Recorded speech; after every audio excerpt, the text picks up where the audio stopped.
Hello everyone, so today I'm going to be talking about the pros and the cons of having a continuous glucose monitor.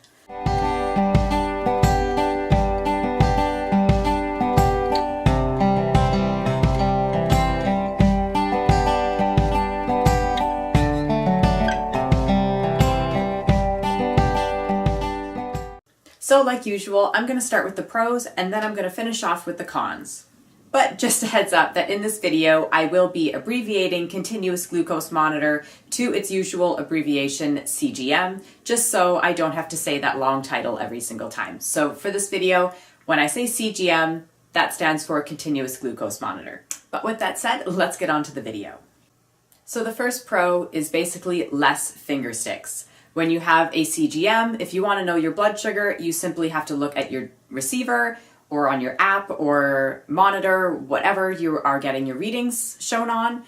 So you don't have to test your blood sugar every single time you want to know your readings, which sometimes can be up to 10 times a day, depending on how closely you want to monitor your sugars or how you're feeling that day.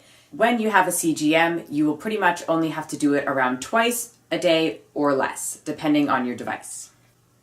Now the next pro, and this is my number one pro, and the number one reason I got the CGM, is high and low alerts. You can set your CGM to alert you and set off an alarm at a certain blood glucose levels that go too high or too low out of your target range. For example, I have my CGM set at 4.2 millimoles per liter, so just slightly before an actual low blood sugar so that it can alert me before I get low, so I don't actually have to feel low. Now, in addition to the high and low alerts, another pro is the trend graph. Basically, this means that your CGM reads your blood glucose levels every 5 minutes, and because it does this, you can get a full-on trend of your blood glucose levels 24/7. When you're sleeping and every time you're not checking your blood sugar, you are still getting a reading. This kind of goes on into the next pro, which is 24-hour surveillance. It is extremely helpful how you can know exactly what times you might require more or less insulin, or even ways that your food reacts differently.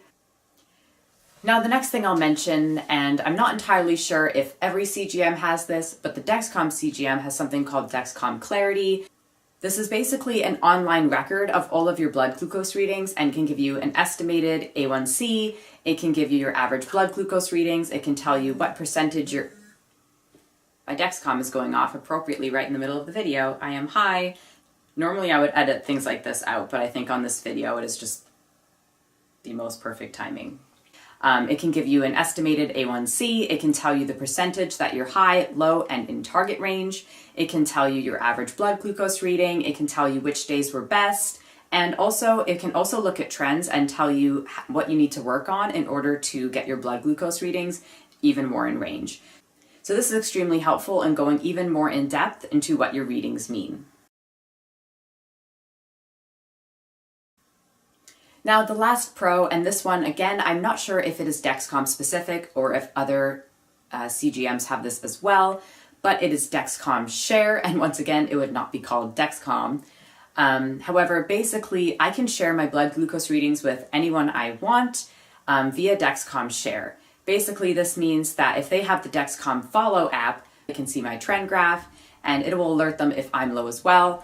So those are all of the pros of a continuous glucose monitor. So now I'm going to go on to the cons of having a continuous glucose monitor. So the first thing that I'm going to mention is that having a Dexcom generally is suggested for being on for 7 days. Getting your Dexcom to stay on the full time you want it on your body can sometimes pose a real challenge. Sometimes the tape just doesn't want to stick. Now the next con is that you just have another needle and another thing to stick into your skin. Now the third con is that they are extremely expensive. Some insurance companies such as mine do cover them. However, mine covers them up to a maximum of $4,000.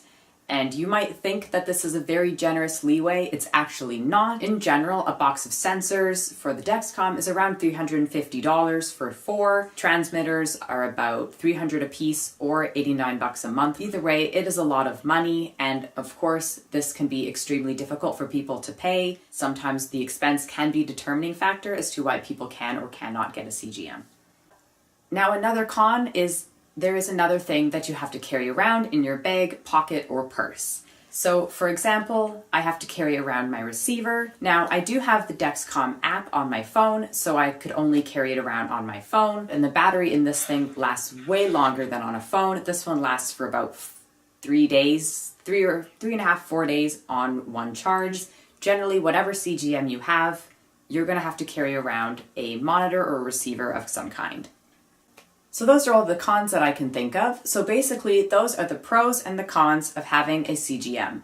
These are all the pros and cons that I thought up myself, just based on what I looked into when I was looking on to whether or not I want to get a CGM. If you have any pros or cons about a CGM that I haven't mentioned that you think other diabetics should know, then make sure you leave a comment down below so that other diabetics can see it. If you like this video, make sure you give it a thumbs up. And if you want to see more videos like this one, then make sure you subscribe and hit the notification bell so you get notified when I upload. Thank you so much for watching, and I hope to see you again soon. Bye.